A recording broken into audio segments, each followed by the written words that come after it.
Hey, your video is about to start. I just wanted to remind you that we are trying a new pilot of sorts of live Q&A for lunchtime with myself on Wednesdays at 1 p.m. Eastern Standard Time. Probably will give it a go for about an hour. We'll see how it goes, if it can go longer than that. If no one's around to watch it, I'll just give you a little bit of um, any kind of information sharing tips I have for that day. Although I think our regular 9 a.m. share is going to be coming out as well. But anyway, I hope to see you there.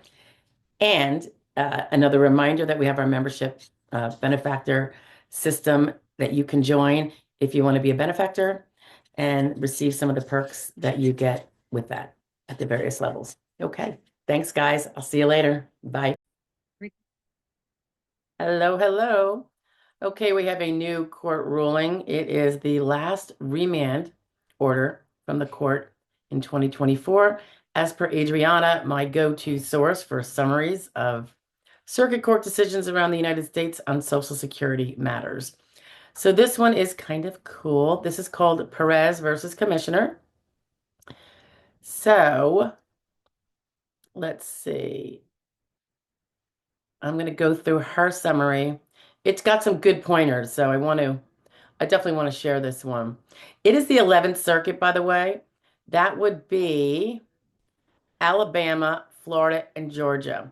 So while I always think all circuit court cases, decisions are really helpful for any practitioner to learn, even if they're from a circuit you don't practice in, or if you're a claimant or a beneficiary in a particular circuit that is not the one being mentioned, the ideas remain the same by and large. It is just an exacting word for that particular circuit.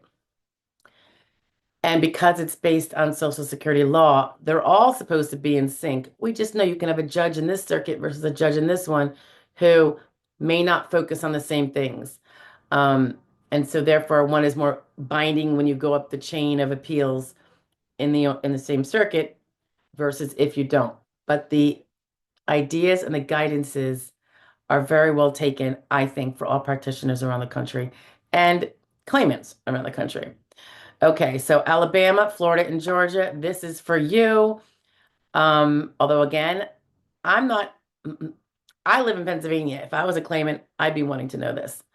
All right, so let's get to it. So apparently this claimant, Perez, applied for disability benefits, obviously, with conditions like rheumatoid arthritis, chronic pain, and depression. I see these all the time, all the time, maybe 50% of cases. Um, or maybe it's 40, but it's all three. I mean, this is very common medical impairments. The RA, very, very common, unfortunately. And of course, chronic pain, whether it comes specifically from the RA or pain comes from the RA and now it's chronic. Because I want to differentiate between chronic pain syndrome, but they do say it's noted here to be a condition. So I'm thinking that perhaps the court or the ALJ below uh, found that there was chronic pain syndrome or some diagnosable form of the symptom of pain. Okay, so of course, Perez was denied benefits, which she appealed, and she argued that the ALJ had failed to resolve a key conflict between the vocational expert testimony and the Dictionary of Occupational Titles. Okay, so we're now talking about vocational issues. The VE testified, um, I believe that the hypothetical person that the judge posed to the VE could perform jobs classified as light work. And the examples of light work: warehouse checker, small parts assembly, assembler. I assume that's light, maybe because there's standing. If it's not going to be a lot of standing, it could be sedentary. And this was despite the claimant having an RFC limiting her to standing and walking only 4 hours a day. Now, that's interesting because 4 hours a day is less than what Light says. You kind of have to be able to uh, stand up to six, stand walk up to 6 hours in an 8 hour day. So it sounds like the ALJ had given her an RFC that was not quite the full range of light work because she couldn't stay on her feet for more than 4 hours a day, and so didn't meet that definition. And the DOT, Dictionary of Occupational Titles, which is heavily relied upon, describes these jobs as requiring or walking or standing to a significant degree, which is a potential conflict that the ALJ didn't address.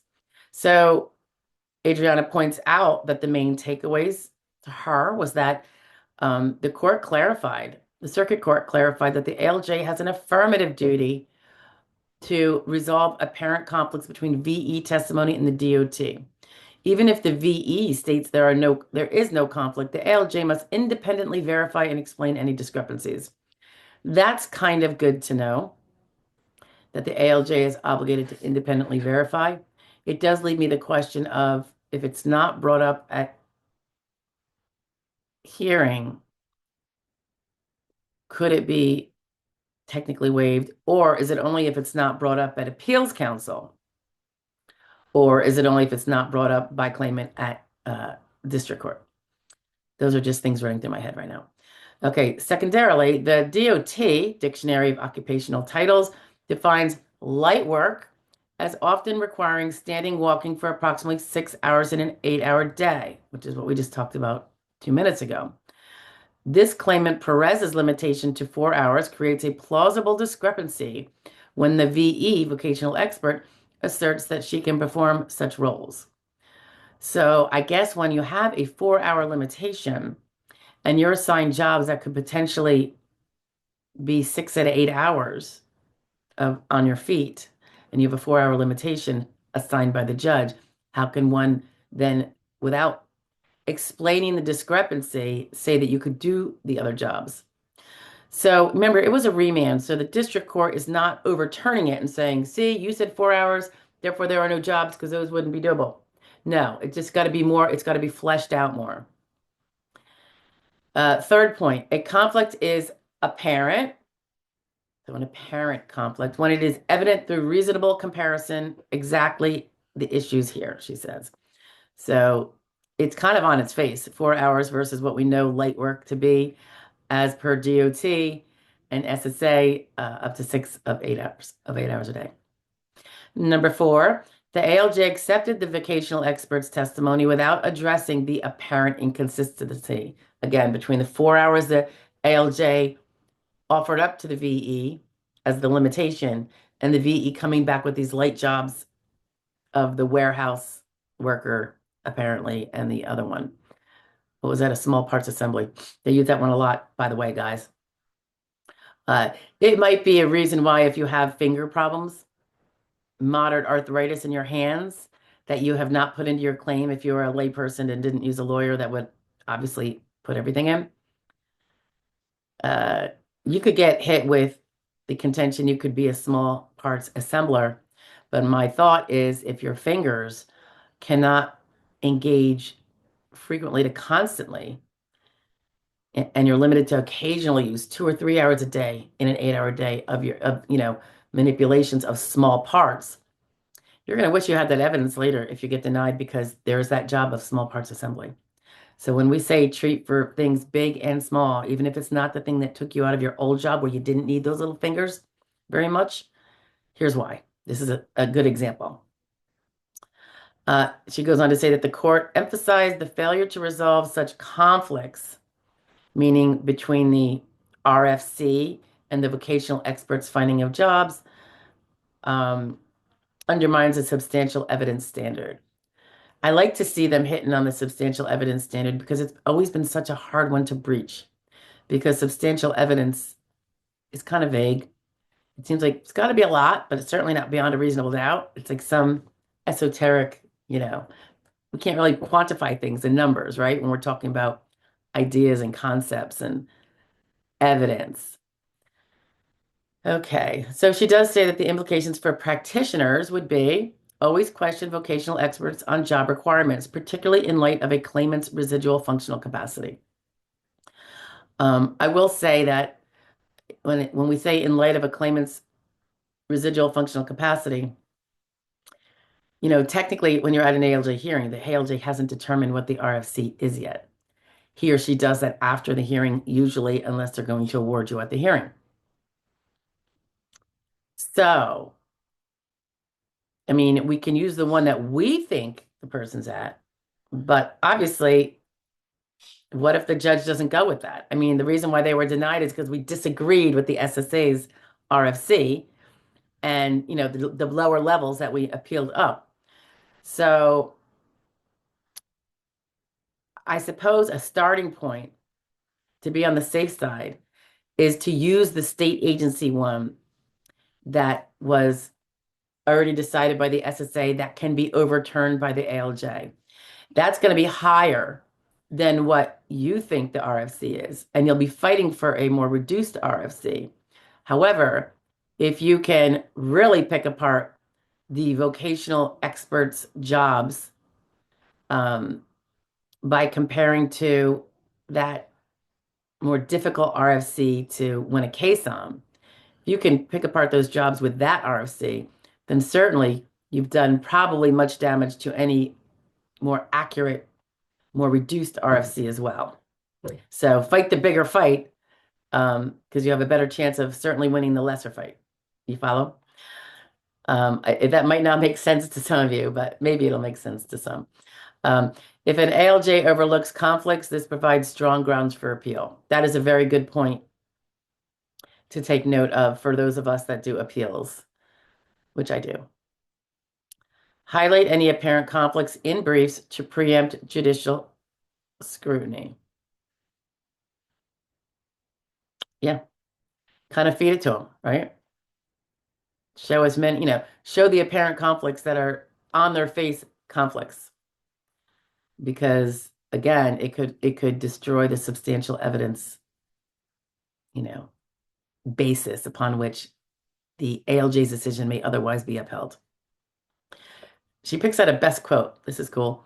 But the reason I love this decision, she says, so much is the court said, quote, because it would be apparent to an ALJ who has close familiarity with the DOT that a job with a significant degree of walking or standing may require walking or standing for more than 4 hours per day, there seems to be a discrepancy between these two sources. That almost seems like a little poke at the ALJ, right? Because oftentimes in appeals counsel, it's not really poking at the ALJ in such a way as this. It just cut and dry says what needs to be done. But this one says, because it would be apparent to an ALJ who has close familiarity with the DOT, kind of saying, ALJ, you really don't know your DOT. So, you're lacking here. Um, and this one isn't even like details of the DOT. Honestly, it's kind of obvious. 4 hours versus what we know to be a 6 hour generality requirement. Okay. She goes on to say that ALJs do this every day, all day, and have close familiarity with the DOT. The ALJ should have known the issue. I agree. She says that the 11th Circuit's remand in this Perez case is a reminder to all of us to stay sharp in analyzing VE testimony against DOT classifications. While the conflict here might ultimately be resolved, and she's alluding to the fact that the judge could fix it and have the same ruling, the ALJ's oversight serves as a cautionary tale about diligence and the duty to explain. It's great when they hold the ALJs up to the obligation to explain. And again, most of them do it, obviously. But when they don't, and it's had a negative effect or a potentially negative effect on the outcome for the claimant, it's really important that we hold them to task. Accountability. Aren't we always talking about that? All right, guys. That's Perez for you. Wonderful. I will find the I'm going to link you to Adriana's LinkedIn page. She has posted this in a few places, but there are private groups that we're all in, and you won't be able to see it. But she does, I'm so glad, put it on her own page, which is great because then a broader audience who wants to look at it can. And she also attaches the case, guys. So the whole verbiage is there for those of you that want to read the whole thing versus the Cliff Notes. Okay. Have a good one, guys. Bye.